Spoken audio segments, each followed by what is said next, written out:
and points to the middle of the three paths, explaining that it's the deepest one. He tries to warn Logan about how dark it is inside, but Logan doesn't care. He storms past him and heads straight into the tunnel. Inside, Logan channels his aura into his eyes, giving himself night vision. What he sees unsettles him. Massive boulders are blocking the tunnel, and a few people are struggling to move them. The elderly foreman overseeing the mine notices Logan, and Logan instructs the workers to step aside. Logan places his hand on one of the boulders and infuses it with mana, sensing the presence of 10 people trapped beneath. One of them matches Hamar's size and shape. Logan tells the foreman they've avoided the worst, but there are still many casualties. The foreman, puzzled, asks how Logan knows this. Logan brushes the question aside, insisting it doesn't matter right now, and instead asks how long it will take to clear the rocks. The foreman estimates at least 3 days, assuming everything goes smoothly. This worries Logan. He knows even the toughest dwarves can't survive long with severe injuries trapped under the rocks. The longer it takes, the slimmer their chances of survival.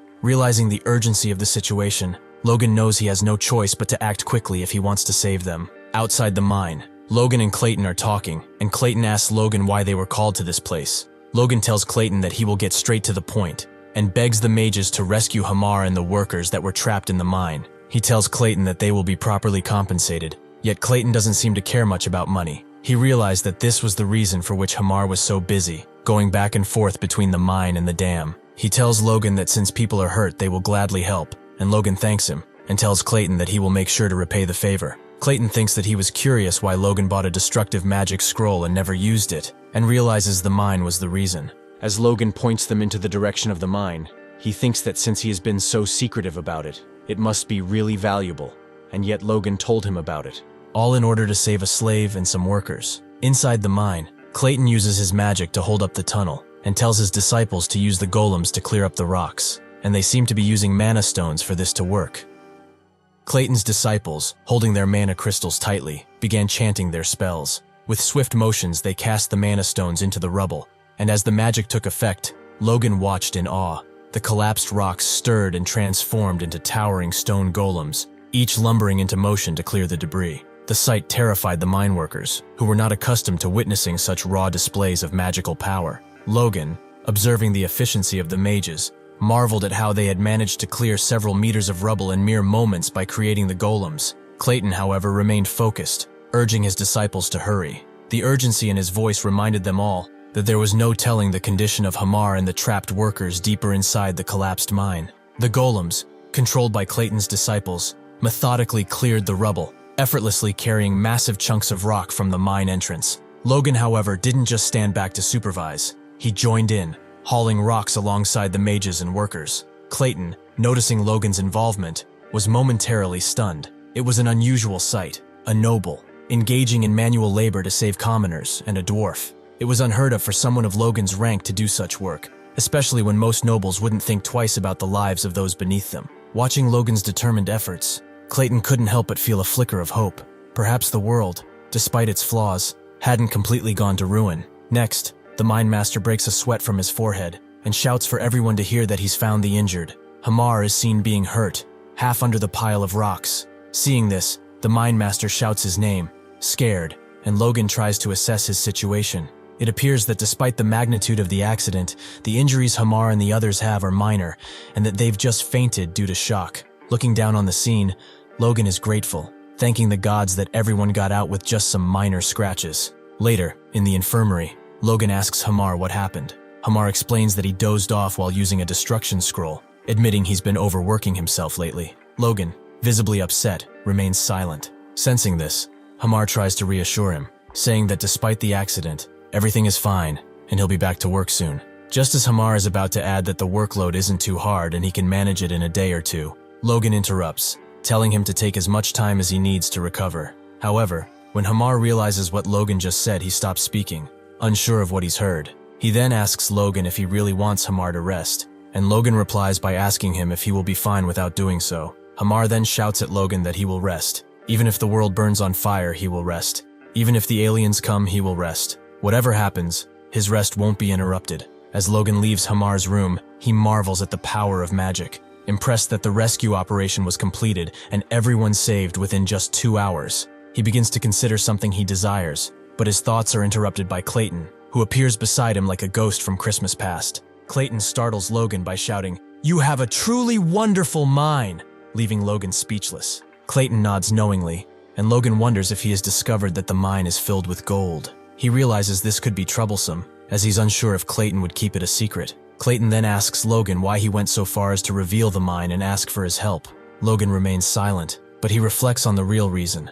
There's no one else skilled enough to replace Hamar at the moment. He thinks saving Hamar was worth the risk, as the mine's development would have been delayed without him, which would disrupt Logan's future plans. However, there's a deeper reason, which Logan voices to Clayton. If he can't protect his people, there would be no one left around him. This response piques Clayton's interest. Clayton then asks if Logan would like a magic tower in his territory. Logan is stunned. Clayton explains that it's time for Logan to part ways with that awful tower master, and that his territory seems capable of supporting a small magic tower. He asks Logan what he thinks of the idea, and Logan can see that Clayton is serious. Overjoyed, Logan tells him he would be honored to have a magic tower in his territory, his eyes lighting up and his cheeks flushing like a child seeing candy for the first time. Logan then asks if Clayton's disciples would join him there and what kind of support he would need. Clayton tells Logan that his disciples coming along is a given, and that when it comes to financial support, his demands are low. Clayton would only ask Logan for what's necessary,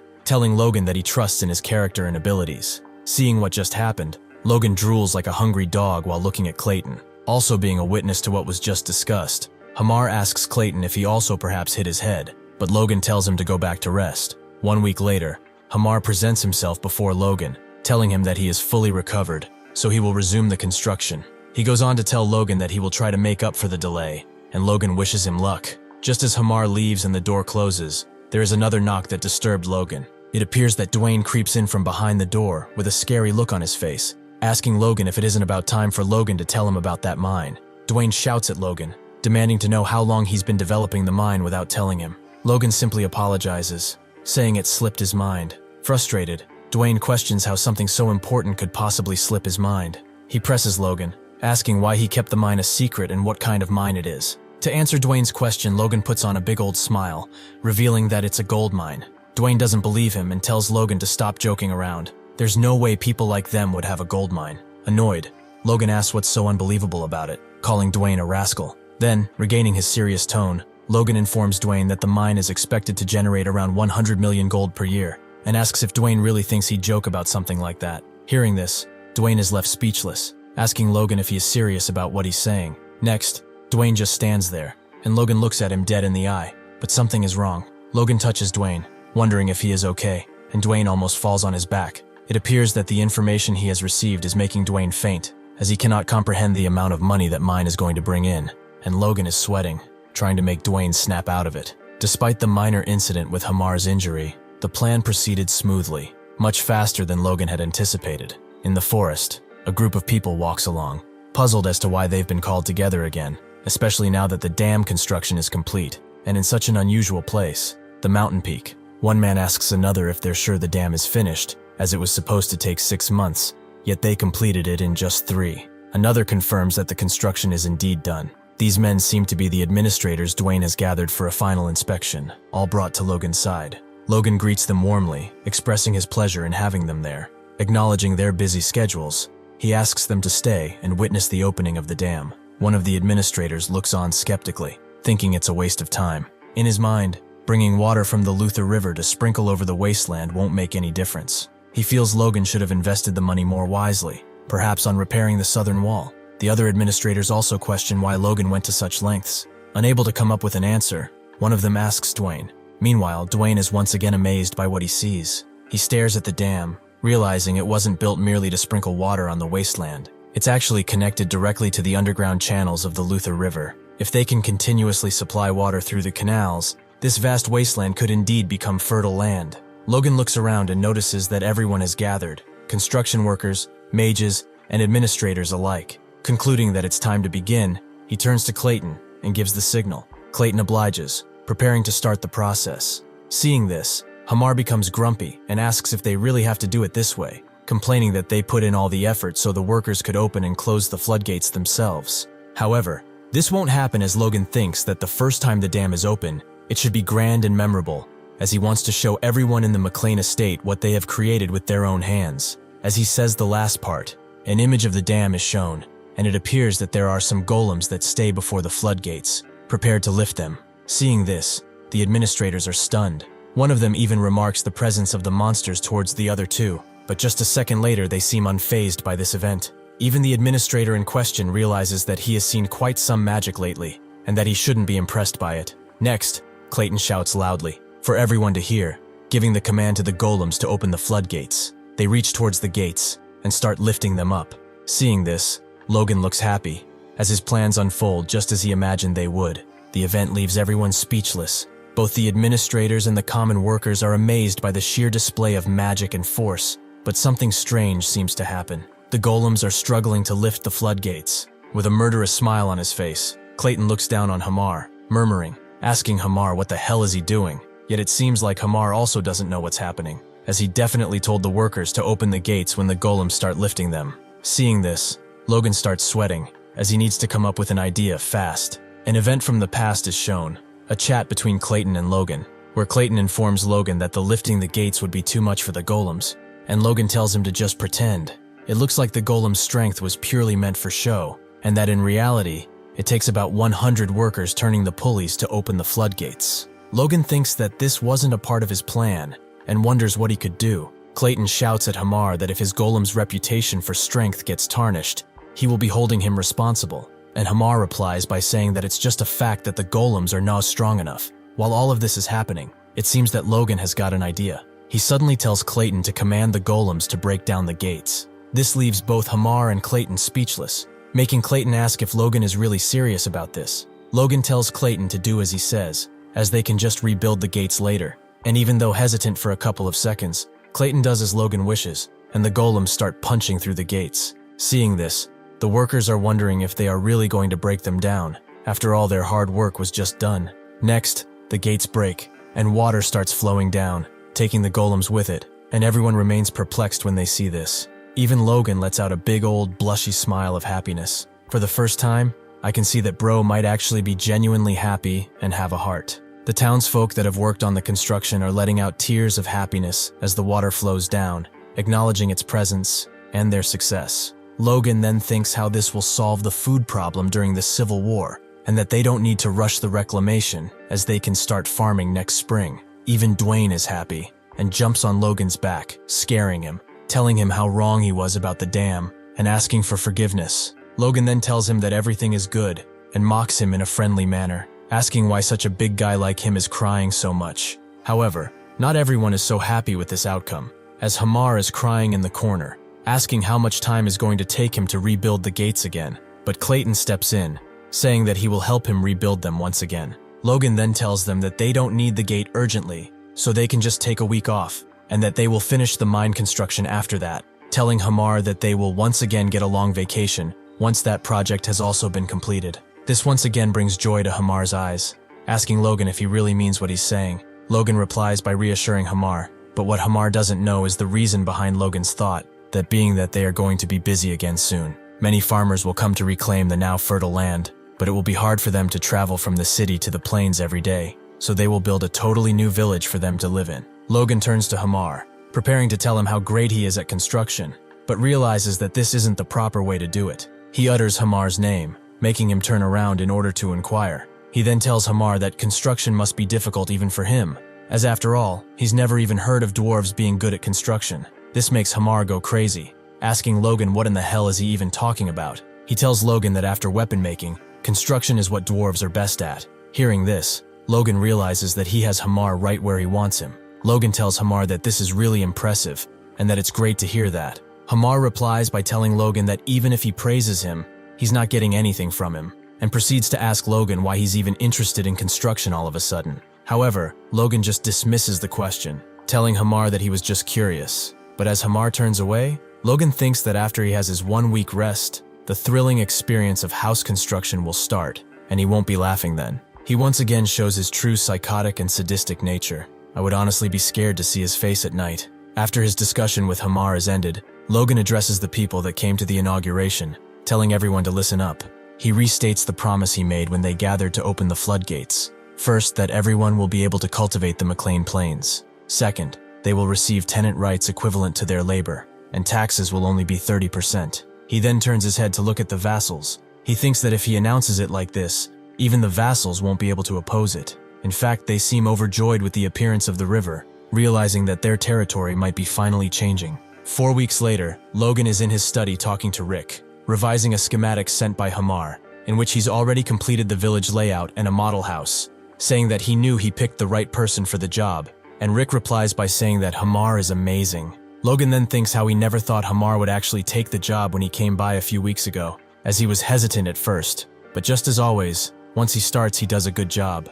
In the background, the events from 4 weeks ago are shown, in which Hamar asks Logan if he is crazy, wanting to build a village, and Logan mocking him, saying how he taught dwarves were supposed to be good at construction. It seems that Hamar has laid out the roads in a cross pattern, and placed houses of the same size at regular intervals, created communal wells and toilets in each section, and built sewers to dispose of waste outside the village. Watching the piece of paper, Logan thinks that he's also put down the planned city he saw in his previous life as best as he could remember, and that with this, they can successfully establish the large settlement McLain town. Logan thinks about what he wants to have half of the population doing, but suddenly a smell strikes him. He turns towards Rick, where the smell is coming from, and asks him why he smells so bad, to which Rick replies that it's all Logan's fault. He asks Logan why in the hell is that drug selling so well, saying that if it weren't for that, he wouldn't be suffering like this. All of this while Dwayne just burst into the room shouting for Logan. Logan asks Dwayne if he isn't even going to knock from now on, and if he thinks this is his room now.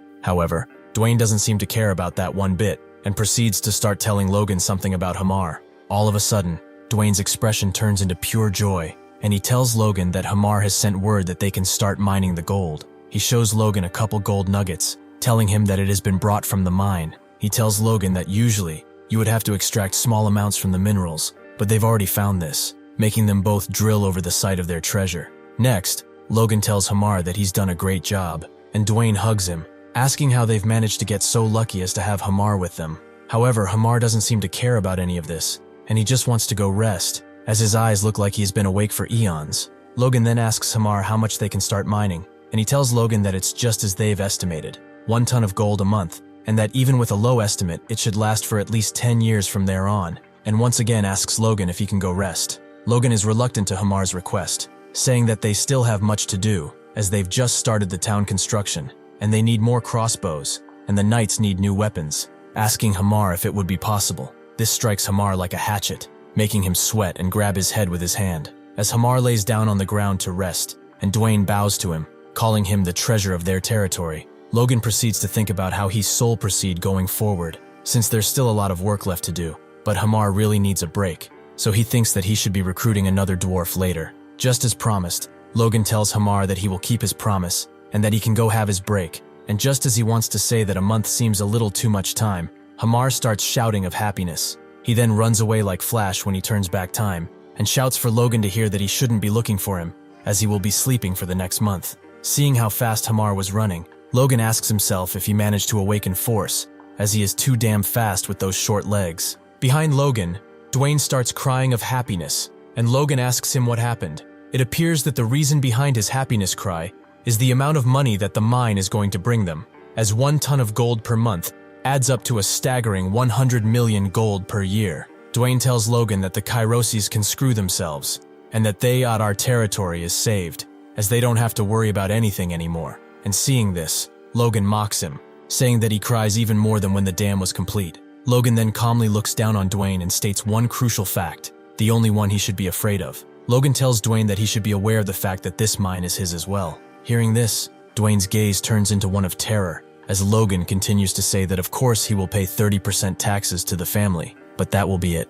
Understanding what's happening, Dwayne doesn't see anything, and just raises from the ground. He then gracefully kneels before Logan and tells him that he trusts in his judgment to handle the money well, as after all, the dam project went well, and he hasn't made any mistakes so far. He then tells Logan that he trusts him, making him wonder if Dwayne really just accepted this so readily. Logan then tells Dwayne that they of course have to keep the mine a secret, as if news of the gold mine spreads, the Befros, Kalia, and the Margrave will all cause him trouble. To this, Dwayne simply replies that he will take care of it, which makes Logan feel uneasy, since he isn't used to this yet, but still thanks Dwayne for the deed. However, he disregards this concern, since his mind is bothered by another one. He thinks that his father will be a problem, since he has made a lot of changes before his returning from the training. A week later, Logan and his dad are walking on the edge of the river, admiring its beauty. Logan looks at his father from behind, remarking something different coming from him. Patrick has become an advanced knight. Logan thinks that he has been expecting it when he handed him the book of the Ryan blood technique, but to think his skills would progress in such a short time after stagnating for a decade is amazing. Patrick then acknowledges that while he was away, Logan has managed to accomplish a great deal of things. Logan wants to defend his actions and tell his father about his plans, but Patrick just reaches downwards for the water in the canal. He puts his hand in the water and grabs a handful. He then tells Logan that to have water flow through this wasteland is truly amazing. He says that him reaching a higher level, and even the transformation of the wasteland, are all Logan's feats, and that Logan is far better at running the estate than he ever was. Logan wants to stay humble and tells his father that these accomplishments are only based on recent actions, but Patrick cuts him off, saying that he has managed to do more in 3 months than he has done in the past 10 years. He then tells Logan that he feels blessed to have such a son, and thanks him. "I think someone is cutting some onions around here, or there might be something in my eye." Logan wants to tell his father that he is thankful, but he is once again cut off, and Logan tells him that from now on, he will be handling all the Lord's duties, as he wants to focus on training the Knight's Order from now on. Hearing this, Logan is left in shock, not knowing how to react or even what to say. Logan once again wants to tell his father that he doesn't plan on becoming the Lord of the estate, but Patrick just cuts him off again and asks Logan if he knows what he has realized during his training, the answer being that he has grown old. He tells Logan that even though he has managed to grasp the basics of the iron blood technique Logan has given him, he couldn't master the secret techniques at all. If he had learned the secret technique when he was younger, when his force had just awakened, it might have been possible. But with his current force, which has already formed its own flow after all these years, it is impossible for him to even create a core. He tells Logan that as he gave up on that, it might be the time for young kids like Logan and Ranyan to try. Thanks to Logan, he could finally break through the barrier that had blocked him for years. Now Patrick wants to step back and be a guide that opens the path for them. Logan takes a good look at his father, thinking about what he said. He then nods and thinks that if he puts it like that, there is no way that he can refuse, so he just agrees with his father. Patrick then turns around and says that she should know that as well. It appears that he was addressing Marianne, and he continues by telling her to help Logan in order to make sure he fulfills his role properly. Marianne nods and keeps her head down. Then Patrick pushes Logan forward, encouraging him to talk to his mother. Logan approaches Marianne, who is dressed in a beautiful long dress, holding a sun umbrella. Marianne starts by saying that the achievements Logan has shown are enough to prove he is capable of being the successor, addressing him as young master. She then continues by saying that she now only wishes for Ranyan's success, that being the only reason she has clashed with him before. Hearing this, Logan apologizes to Marianne, but she stops him, saying that if anything, she should be the one apologizing. She acknowledges that Logan has once before apologized to her, and that pathetically enough she couldn't accept it, stating that it was narrow-mindedness from her, and that she hopes Logan can be generous and understand. As Logan sheds a sweat from his cheek, Marianne continues by stating that she heard about Logan teaching Ranyan how to fight with the sword. Filled with passion, Logan tells Marianne that maybe it's because Ranyan might be a prodigy, but it only took him 1 week to form a force core, and that he has already mastered some technique. Looking down, Marianne comments that it's been years since she had seen Ranyan that happy. She then asks Logan to also continue caring for his younger brother Ranyan in the future. She then turns her back and says goodbye to Logan. However, Logan seems to be displeased with the direction in which things were going, so he feels the need to shout that parents shouldn't use honorifics when talking to their children. From now on, Logan wishes for Marianne to comfortably speak to him as she did when he was young. He then proceeds to call Marianne mother as well, which makes her stop in her tracks and even shed a tear. Logan's mother then continues her walk back towards Patrick, who is looking at Logan from a distance. Patrick nods at Logan as a sign that he did well, and Logan nods back as well, acknowledging his father's thought. Yes, man can communicate telepathically.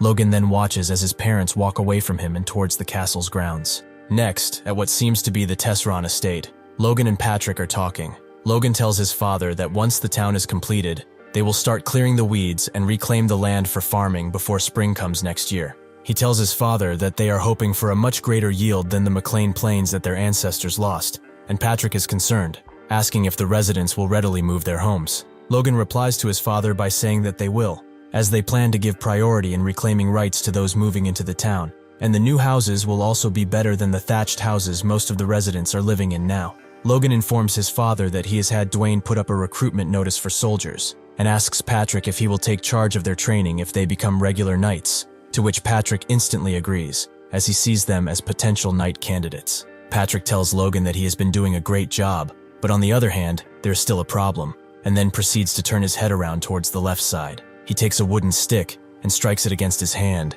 as if he is prepared to beat someone to death with it. Patrick stands before the Knights of the Order and tells them that they are hopeless, asking since when do they have 2 knight orders. His facial expression alone sends a shiver through my bones. Looking at the scene, Logan acknowledges that these are the McLain Knights, and those who defected from Tesseron after losing the war between fiefs. They've been part of the same knight order for a while now, yet they still act like they're on opposite sides. Patrick then speaks, telling the knights that he knows it is hard to get close with someone you once fought to the death, but he thought that they'd find a way to realize what the duty of a knight is. However, that didn't happen because they have no hunger at all. Patrick states how he has been training to death in order to become stronger, and how Logan has been running around tirelessly for their territory, all while the so-called knights are fighting over their pride like children. He says that he has been far too neglectful of them all, and that he is entirely to blame. He is at fault. As the captain of the order looks at them, they shout in unison that this is not true, and wish for Captain Heinkel to somehow get them out of this shithole they are about to be thrown in.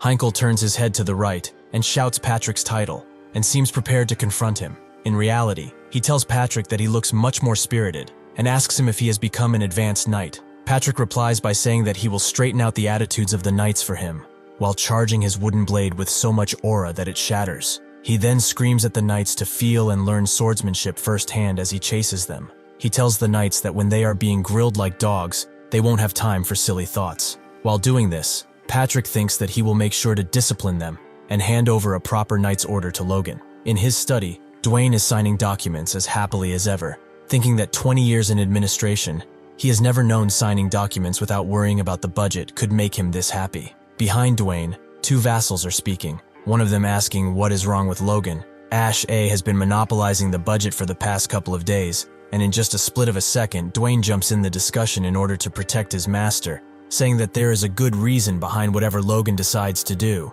He then asks the vassals why they are questioning Logan, mocking them, asking if the increased budget blinded them. He then proceeds to answer his own question with another question, rhetorically asking where they think the budget has come from in the first place. He tells the vassals to just do as the master says as he skims over a paper. All of a sudden he drops his pen and starts sweating as he reads the contents. Just minutes later he is in Logan's study, asking what he's going to do with 10 million gold worth of gold bars. To this Logan replies that he is going to buy mithril, 100 kilograms of it to be more specific, a statement which leaves Dwayne astounded. He then pushes Dwayne into a wall towards the back, in a sussy position, telling him to just sign the damn document, asking him if he doesn't trust him anymore. Dwayne replies that he cannot sign that, and asks Logan what he's going to do by buying something 1,000 times more expensive than gold. A chat between him and Philip is then shown, and it appears that Logan wants to buy mithril for the knight's war equipment, which leaves Philip stunned, saying that what Logan wants to do is impossible.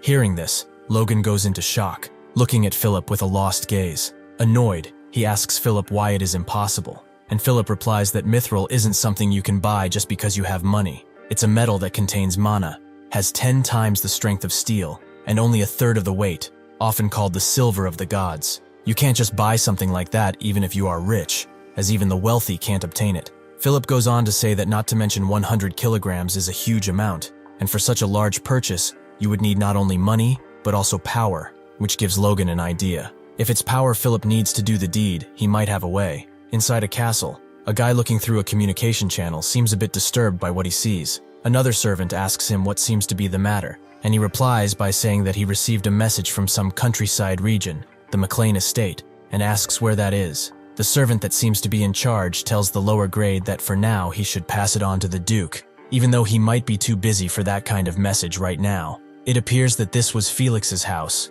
and 30 minutes later, he has come straight to the communication channel, asking his servants if they really got a message from McLain. Seeing this, one of the servants remarks on how fast the Duke came, and wonders if there might be someone important in that boonies. Sitting on his chair, Felix greets Logan, saying that it's been far too long. Logan asks Felix if he's been doing well, and Felix replies that he has been indeed doing good. Except for the lack of news from someone he has taught personally, he has been doing fine. Logan remains humble, and tells the Duke that he could have never sent a personal message to him, as he knows his place, and Felix replies that he is still a smooth talker, and tells him that regardless, Logan has called at perfect timing, as he was thinking about expressing his thanks anyway. Hearing this, Logan doesn't understand what the Duke means by this, and wonders if he did something for him unknowingly, or if this might be a threat disguised as a thanks. However, this is not the case, as Felix blushes, smiles, and informs Logan that his wife is pregnant. Logan shares the joy and congratulates Felix on his success of becoming a father.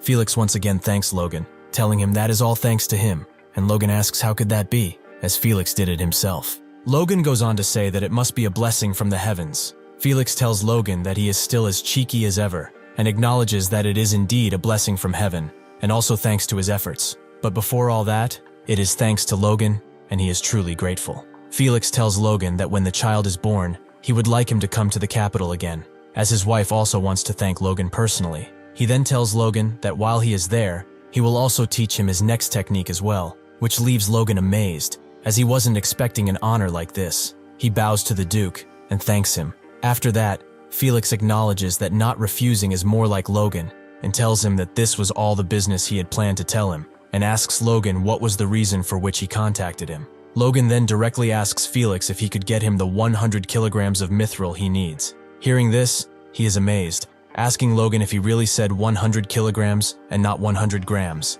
He states that Logan needs someone with power. Felix then asks Logan if he really made that much money, and says that his medicine must really be something. Felix then goes on to say that even he doesn't invest that much in his own knights, and that he has underestimated his generosity. Hearing this, Logan thinks how he feels that the misunderstanding is getting bigger. Felix tells Logan that he will be taking care of everything for him, and Logan gracefully thanks him. Felix goes on to say that it's not a difficult task, but Logan should make sure to attend the party when the child is born, and also has one more request. When that happens, he would like for Logan to call him teacher instead of all those distant-feeling titles. He tells Logan to let him know when things are organized on his side, and then promptly proceeds to hang up the communication channel, leaving Logan to look into an empty ball. Just seconds later, he starts shivering, and then he lets out a scream that scares even the Main at the other end of the hallway. Logan is really happy, as to be the disciple of the Sword Duke must be the most awesome thing that has happened to him so far. He was only going to ask for a small favor, but Felix has handed him the golden rope. He then says that he should go to Hamar now and talk about the mithril equipment. However, he then reconsiders the idea, saying that he should let Hamar have his vacation first, as not everyone can keep going just looking at the future like him, and thinks that Hamar will be more efficient after a short rest. Logan then boasts himself, stating what a benevolent employer he is, and how blessed Hamar must be. In reality, Hamar had nightmares of Logan for weeks after he received his vacation. Next, on the McLain castle outskirts, we can see a gathering of men. These are the men under 20 who came for the soldier recruitment process, and passed a simple test. Dwayne asks Logan if he really needs to recruit this many people, as traditionally, the lord of the estate would only need to recruit about 10 times the number of knights. But Logan tells Dwayne that he is going to handle this himself, and so Dwayne shuts his mouth. Logan thinks that no matter what anyone says, expanding their forces is a crucial endeavor, and that he will personally select them, even if they suffer from some drawbacks. A territory's power is symbolized by their knight's order, and supporting them from behind is an elite force. These elite forces are often amended regular soldiers, or knight trainees. Most fiefs test the physical abilities of boys just before they become of age, and they accept and train only those that surpass a certain physical standard. Those with talent among the selected soldiers undergo rigorous training that tests the limits of human capability, resulting in the awakening of their force and then becoming knights. But the Empire had a new theory and tried something different. An elder says that physical capabilities and force awakenings are two separate matters, and what really counts are senses. With this theory, the Empire used an overwhelming force of 50,000 knights in the war to crush its neighboring countries 9 years later. Logan thinks that they gather all existing soldiers and select from them again to form a trainee knight unit. By doing this, the Grandia Civil War, which is about a year away, might be tough to handle, but they will have a strong force against the Empire's invasion in 9 years. Logan thinks how he would wish he could gather people over the age of 20 as well, but then there wouldn't be enough manpower for the upcoming town construction. One of the vassals screams at the boys to be quiet, as they are in the presence of the young Master Logan. Logan then asks the vassal how they picked out the soldiers before, and he replies that they had all of them run and selected them in the order they finished the race. Thinking about this, Logan realizes that this is simply a crude selection method based solely on physical strength, and that there is no wonder the number of knights has barely increased. He then tells the vassal to select only those with good eyesight, hearing, and quick reaction time. Hearing this, the vassal doesn't know what to think, wondering if this is the test. The first test that Logan devised was to walk towards a picture until they can see it clearly and stop when they do. Some of the kids stop right away and shout for Logan to say that he has chosen a weird picture and that he is very handsome, while others struggle to see it at all. It turns out that the picture was of a chicken, and Logan says that they don't need flattery right away and tells the knights to get rid of that one kid that called him handsome. One kid from really far behind raises his hand. He tells Logan that seeing he has a comb, the bird must be a rooster, and asks if this is so. Seeing this, Logan is impressed, asking himself if he really saw that small comb from that far away. For the second test, Dwayne shouts that he will be repeating the same word over and over, and tells the participants that they should walk until they can understand the world, and stop when they do. One of the kids says that he cannot hear anything, and another one tells Dwayne that his voice's volume keeps changing. Just then, another kid shouts towards Dwayne that the answer is the world sparrow. He then tells Logan that Dwayne has also just called him a son of a bitch, and asks if that is also part of the test, which it wasn't, as Dwayne shits his pants, thinking how he was talking to himself when saying that. Logan tells Dwayne to select the kid that just spoke, and tells Dwayne that he needs a beating. Looking over some documents, Logan can't believe that 250 people have passed with flying colors just by testing their eyesight and hearing, and thinks that they should generously select about 500 to make up a force of 1,000, including the ones from the Tesron territory. However, Logan thinks of how there were a lot of notably small and thin kids, which probably happened because they grew up malnourished. Making them like Victor might be a stretch, but they can feed and train them well until they become sturdy enough. Come to think of it, Logan says that he should check on Victor, and as this happens, Dwayne and the vassal inform Logan that they are leaving. On the castle's training grounds, Victor can be seen practicing his swordsmanship, forcefully swinging his sword from left to right, even catching the attention of some knights. One of them acknowledges Victor's diligence, while the other asks if his swordsmanship isn't perhaps a bit aggressive. On the other hand, Victor only thinks about what Logan has told him, how if he can perform the sword technique 1,000 times flawlessly, he can become a knight. Yet the most important thing is to awaken his force. Victor strengthens his grip on the sword's handle and says that he needs to become a knight quickly. While his sister is looking at him worried, Victor can only think that Logan is not going to wait after him forever. Just then, Victoria turns around and sees Logan. He gestures to her not to say anything, as he wants to check on Victor. Looking at him, Logan thinks that Victor has definitely got great talent. A 16-year-old boy who's only been learning swordsmanship for a year is maintaining proper basic stance, even while swinging the sword wildly. Moreover, the momentum of the sword when he swings wildly is actually higher than when he's using standard sword technique. Logan goes on to wonder if his martial arts skills still resemble his nickname Noble Slayer, even though his personality doesn't. Anyhow, Victor can't go much longer perfecting that style of swordsmanship by practicing alone, so he will be in need of a partner soon. Logan shouts Victor's name, and Victor acknowledges his presence by turning around. Logan goes on to tell Victor that tomorrow, he is planning to leave the McLain Castle estate to train soldiers in the Tursan territory, which will probably last until the winter. However, Victor doesn't understand what Logan wants, so Logan explicitly tells Victor to come with him to the Tesron territory. That is, of course, only after he discusses this with his sister. While his sister pets his head down with a cloth to get rid of the sweat, Victor asks if he cannot take Rhea along. Logan asks Victor if he really wants to take his sister to a training camp full of men, and asks him if he really thinks that is a good idea. However, Victor doesn't want to hear it, so he screams at Logan that he wants to take his sister along, and Logan thinks of how he is usually very composed, yet he turns into a child whenever the matter involves his sister. Logan huffs, and tells Victor that Rhea can tag along, and Victor thanks him.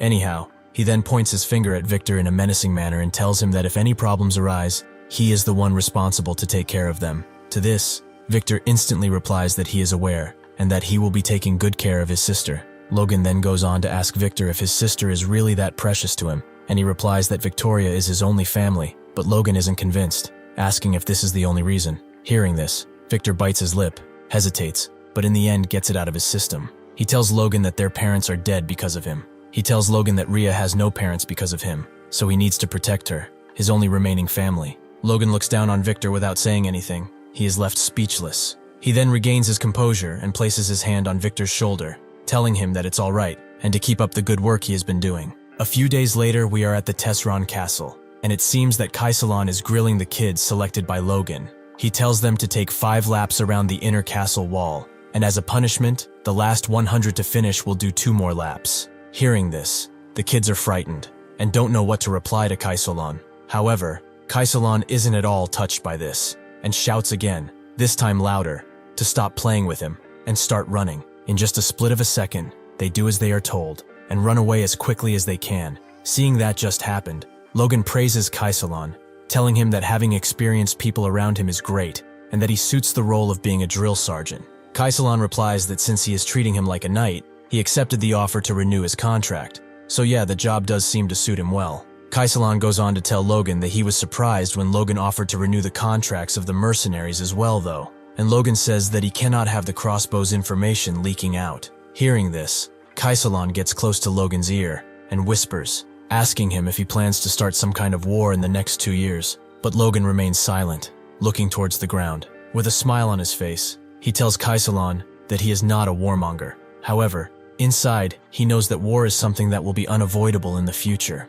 Then they are both distracted when one of the trainees yells something about someone else being a monster. It appears that they are talking about Victor, as he is the first one in the race. 2 other guys stop, asking what the hell is that guy made of, and another one replies by saying that Victor is a slave, Logan's slave nonetheless. Hearing this, the first guy gets ambitious and says that if a slave can do it, then he must be able to do it as well. He starts running again, shouting that he won't lose to Victor, while the other one remains still, about to throw up. Seeing this, Kaisolon realizes that once again Logan was right. The Victor effect, as they've named it, is really making a difference. Logan says that he doesn't expect them to have exceptional physical abilities right away. Instead, he thinks that if they have the will to not give up, that is enough to turn them into warriors. Victor is definitely absorbing force, and it won't be long until his force awakens. And when that happens, he will become the soldier's strongest motivator. However, something awful will happen. Contrary to what Logan hoped for, in the not-so-distant future, Victor has done it.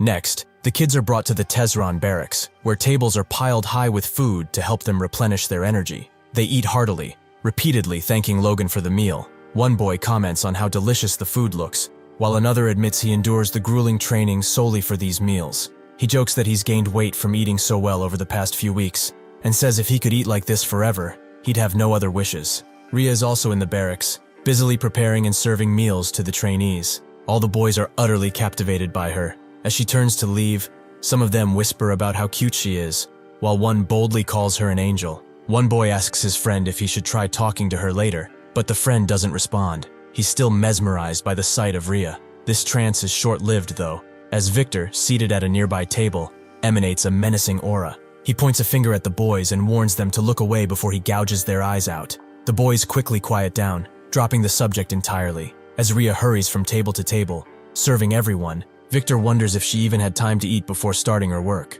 Meanwhile, behind Victor's table, another boy stares at Rhea with a lustful gaze, licking his lips. Outside the barracks, Victor sprints with a piece of bread in his hand. He had asked one of the older women preparing food where Rhea went, and she told him she'd use the back door to take out the trash. Concern grips Victor. Rhea shouldn't be wandering so far from him this late at night. Suddenly, Victor hears a noise coming from a back alley. He heads over to investigate, intending to ask his sister what she's doing out so late at night, alone. But what he sees leaves him speechless. The trainee who had been licking his lips earlier is trying to take advantage of Rhea. Tears stream down her face as she whispers Victor's name, and the bread in Victor's hand falls to the ground. The trainee stammers, attempting to explain, but Victor is already leaping into action. With a single powerful knee strike, he shatters the man's nose and sends him sprawling onto his back. Victor fearlessly steps in front of Rhea, shielding her. Standing over the fallen man, Victor is poised to strike again, his expression dark with fury. Behind him, Rhea trembles, terrified of what might come next. The commoner trainee sneers at Victor, calling him a bastard and demanding to know how a mere slave dares to lay hands on him. He tells Victor to know his place, but the words barely leave his mouth before Victor lands another blow, nearly knocking him unconscious. Rhea gasps in fear, frozen and unsure how to respond. Victor grabs the man by the hair and begins punching him relentlessly, snarling for him to die already. From behind a nearby corner, another trainee witnesses the scene, his face pale with shock. Panicked, he runs to get help, muttering that this is really bad. Victor, meanwhile, sees nothing but red. Each punch brings flashes of his past, fragmented memories of the night he and Rhea lost their parents. He remembers his father's desperate command, "Run away, protect your sister, no matter what, take care of Rhea." Suddenly, a voice shouts from behind, breaking Victor out of his rage. He turns and sees Logan standing there, his expression calm but commanding. Logan tells Victor to regain his composure, and take in his surroundings. A maid steps in, gently guiding Rhea away, her face pale and her movements shaky. Kaisalon remains rooted in place, struggling to process the chaos unfolding before him. Logan gestures toward the lifeless body and instructs Kaisalon to deal with it. He adds that Rhea should be allowed to rest, as the ordeal has clearly left her in shock. Victor stands before Logan with his head bowed, waiting silently for his punishment. He apologizes, admitting that he is sorry. Logan looks at him and asks if he regrets what he has done. Victor, keeping his head low, says he doesn't regret his actions. Logan, raising an eyebrow, questions what Victor is apologizing for, prompting Victor to explain that he is sorry for killing one of Logan's soldiers without permission. Logan acknowledges that Victor isn't entirely wrong, but points out there's more he should regret. He reminds Victor that bringing his sister to the camp was a mistake. Logan explains that Victor's stubbornness nearly led to Rhea being hurt, and that blindly dragging her around under the guise of protecting her isn't always the right choice. He asks Victor if he plans to take her onto the battlefield too, leaving Victor silent, unable to respond. Logan continues, explaining that it's better to leave Rhea in a safe place rather than bringing her into danger and trying to shield her.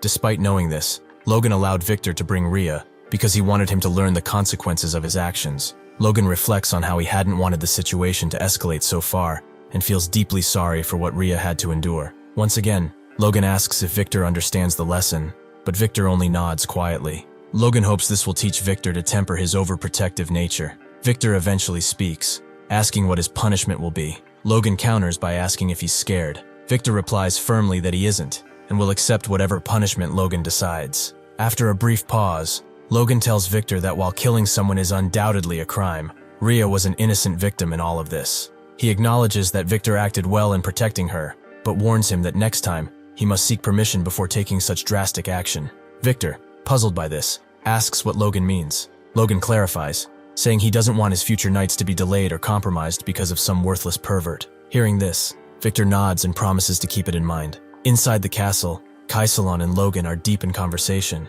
Kaisalon questions whether Logan should really decide this matter alone, especially since it involves his own slave killing a commoner. Logan calmly replies that Victor is his property, and thus the responsibility lies entirely with him. He adds that he has heard troubling stories about the deceased trainee, how he was notorious in the village for his perverse behavior, even before joining the camp, and how he had made inappropriate remarks about Rhea. Kaisalon listens but remains confused about Logan's point. Logan explains further, framing the incident differently. He states that he merely used his property to rid the world of a heinous criminal. Logan then asks how this version of events sounds. Kaisalon hesitates before asking if Victor killed the trainee under Logan's orders. Logan nods, affirming the interpretation with a subtle smirk. Logan proceeds to outline his plan, saying the trainee's crimes will be exposed publicly, and his body will be hung on the castle gates as a warning. He instructs Kaisalon to inform the soldiers of this decision, ensuring the narrative is clear.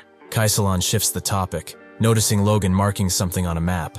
Curious, he asks what Logan is plotting. Glancing at the map, Logan replies that it's a surprise, even for the soldiers. The markings on the map highlight areas where monsters have recently been sighted. News of Victor's actions spread quickly, leaving the soldiers in shock. However, when they learned what the dead trainee had intended to do to Rhea, their shock turned to fury. Many were so enraged that they expressed a desire to dig up the body and desecrate it further. Overhearing a conversation among the trainees, Logan listened as one of them admitted he had always felt something was off about the man, while another remarked that he'd long suspected he might commit such an act. Logan couldn't help but think the situation had resolved itself rather neatly. Time passed, and 3 months later, snow blanketed the trees and the ground, signaling the arrival of winter. Logan and Kaisalon stood in conversation, watching the serene landscape.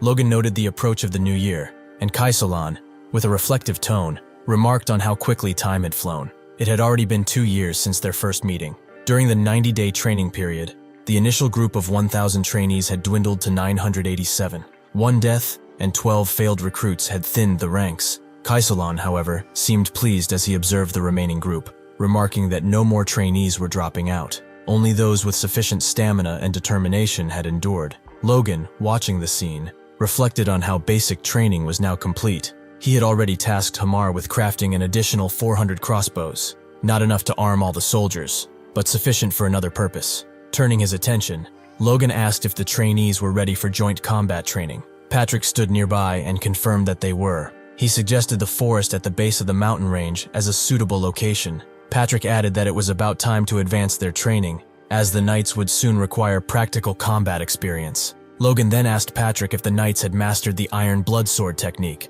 Patrick, giving Logan a sharp look, replied that while they had learned the basics, true mastery could only come from real combat. Logan's smile widened, his expression taking on a disturbingly psychotic edge. He agreed with Patrick, stating that improvement only comes through the crucible of battle. The two men exchanged smiles and shook hands, united in their plan. Meanwhile, Kaisalan stood in the background, pale and uneasy. The scene made it clear where Logan had inherited his intense and slightly unhinged tendencies. A bead of sweat trickled down Kaisalan's cheek as he thought grimly about the challenges ahead. A few days later, deep in the southern mountain range of McLain, Patrick stood fully armored, exuding authority. He instructed the knights to draw their swords and steady their breath. The air grew tense as the knights charged their aura, the energy rippling around them. At Patrick's command, they slashed forward in unison, their blades slicing cleanly through the massive trees in front of them. Even the knights were stunned, marveling at the sheer power they had just unleashed. Cutting down such enormous trees in a single strike felt surreal. Logan, standing beside his father, watched with satisfaction, but Patrick remained composed, as though unimpressed. The trainees, however, were left in awe. They whispered among themselves, amazed by the knight's strength and wondering if they could ever reach such a level. Logan, breaking the moment, shouted at the trainees to stay alert, ensuring their guard was up. He reminded them that this was no ordinary forest. They were standing in a monster forest. As if on cue, goblins began to emerge from the shadows, their grotesque forms moving toward the group. The knights, itching for combat, wasted no time. They charged forward, striking with precision and ferocity, cutting through the goblins like a storm. The goblins, overwhelmed by the knights' power, tried to flee in panic. Logan, anticipating this, commanded the troops to ready their crossbows. At his signal, a hail of arrows rained down on the battlefield, swiftly taking out any goblins attempting to escape. The cavalry laughed, mocking their earlier fear of the creatures. In the face of their newfound strength and coordination, the goblins seemed pathetic, a reminder of how far they had come. However, their happiness might be short-lived, as their expressions change in an instant. A massive, terrifying paw appears before them. The knights take their stance, ready to attack. A pack of wolves charges toward them, poised to strike. But these are no ordinary wolves. They are horned wolves. The knights quickly form a defensive line, bracing themselves against the horned beasts. In an instant, one of the wolves clamps its jaws onto a knight's sword with murderous intent. Swords slash through the air, flying left and right, but the situation grows dire for the knights. Suddenly, Kaisalan orders the cavalry to deploy their crossbows. Arrows streak through the sky, striking the wolves. The creatures let out horrific cries of pain, but the arrows seem ineffective, breaking upon impact. One soldier, trembling in fear, exclaims that the arrows have no effect on the beasts. Logan shouts for the knights to hold formation. Their task is clear. Not a single wolf must break through. They must protect the cavalry. At the forefront of the line stands Victor, ready to heed Logan's command. He leaps forward, prepared to clash steel and teeth with one of the wolves. Swinging his sword with fierce determination, he strikes with enough force to hurl the wolf back several meters. But there's no time to celebrate. A blood-curdling scream pierces the air behind him, grabbing Victor's attention. He turns to see a wolf sinking its teeth into a trainee's leg, while another trainee stands frozen, trembling in terror at the gruesome sight. A fiery slash cuts through the air. Logan unleashes his fury on the wolf attacking the trainee. He intervenes just in time, ending the beast with a single, decisive strike. Turning to the terrified trainee, he commands him to get a grip on the situation.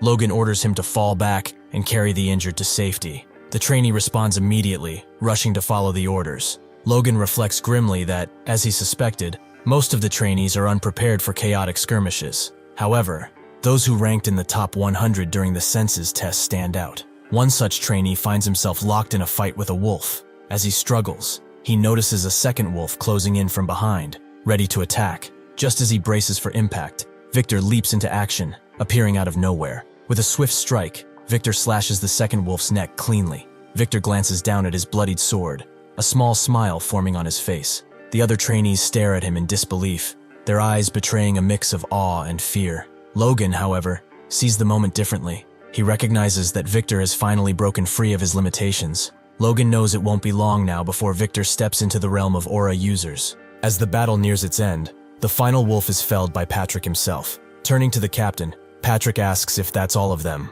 The captain confirms with a nod. Patrick remarks that it's been a month and a half since the combat training began, and clearing out all these places has taken far longer than expected. The captain agrees, explaining that discovering 3 towns infested with thousands of monsters was a monumental task. Patrick shudders at the thought of all those monsters swarming the castle at once. The mere idea sends chills down his spine, and he silently thanks God they found the threats in time. He wonders briefly if Logan had somehow foreseen this danger, or if something else is at play. Logan is seen directing the knights and soldiers, urging them to hold on just a bit longer. He points to a group handling a massive tree trunk, instructing them to finish cutting it down and carefully transport the felled trees to the town construction site without damaging them. The knights, however, are far from pleased. They grumble about how they've been chopping down monsters and trees non-stop without a break, complaining that this endless labor is far removed from what they trained in the Iron Blood Sword technique for. Logan, unfazed by their protests, brushes off their complaints entirely. He remarks that it's absurd how such valuable trees were left unused simply because monsters were nearby, calling it a waste of resources. With his signature killer smile, Logan adds that this situation is perfect. He's managing to train the soldiers and gather timber for the town at the same time, a classic case of hitting 2 birds with 1 stone. Patrick, observing this, can't help but think that Logan seems more interested in acquiring timber than in training the troops. Logan reflects that while there were more monsters than anticipated, which delayed their efforts, they managed to gather plenty of useful information. During the census test, he recalls, some cadets ranked between 200 and 500 were weakly absorbing force. Others swung their swords with desperation to survive, revealing raw determination, while a few displayed exceptionally strong survival instincts. He ponders whether Force Awakening might require a 6th sense, survival instinct, or perhaps sheer fighting spirit. Logan muses further that if they achieve the expected outcomes during the Grandia Civil War this winter, they could rapidly bolster their forces for the inevitable conflict with the Empire. His thoughts are interrupted when Hamar notices the faint smile on Logan's face and asks why he's laughing.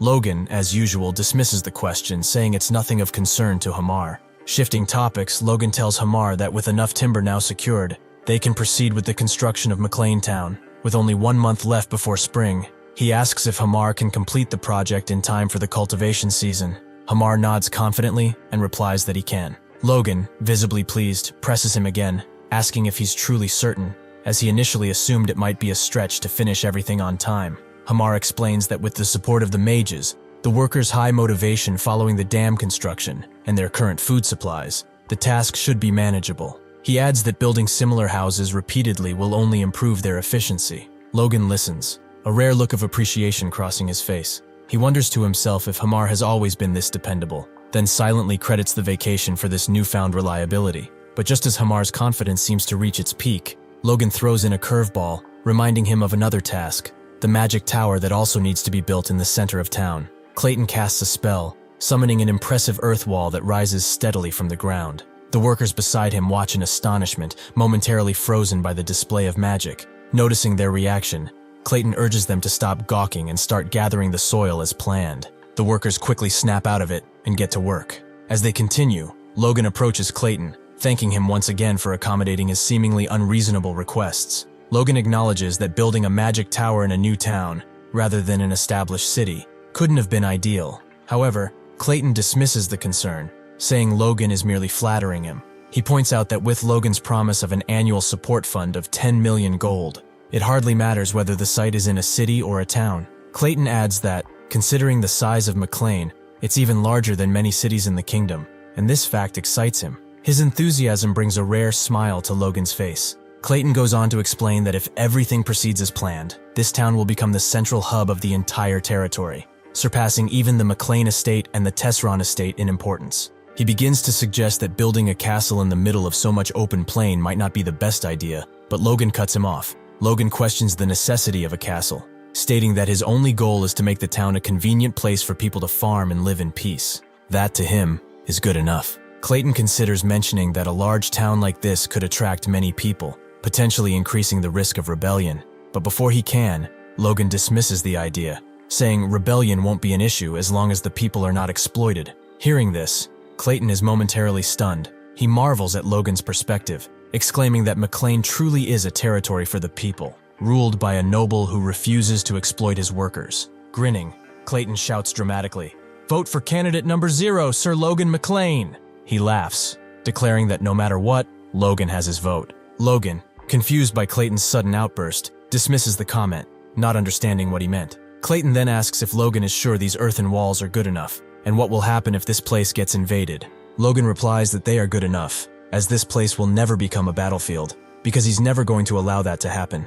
After all, he plans to invade someone else before that happens. Looking up to Logan, Clayton says that he really cares for his people, and Logan replies that this is nothing compared to Clayton's care for his disciples. In the stillness of the night, Logan stands in the woods, gripping his sword in an unusual stance. His right hand firmly holds the handle, while the blade rests upright, aligned with his chin, and his left hand supports the underside of the blade. Suddenly, with a burst of energy, he thrusts forward with immense force. A single radiant beam of light streaks out from the sword, tearing through the darkness. Moments later, the beam explodes, illuminating the night sky in a dazzling flash. As the light fades, it becomes clear that Logan was aiming to shatter a massive boulder. Though the attack wasn't powerful enough to completely break it apart, Logan's expression reveals satisfaction. He inspects the results, and notices the beam didn't just pierce the boulder, it continued through the trees behind it. Looking down at his sword, Logan mutters to himself about the technique he just executed. This was the second form of the divine sword secrets, the killer iron slash, a small but devastating strike capable of penetrating even steel. With his sword still in hand, and the echoes of his strike fading into the night, Logan's focus sharpens. The territory is developing steadily, the progress undeniable. But for him, one objective remains paramount. He needs to grow stronger.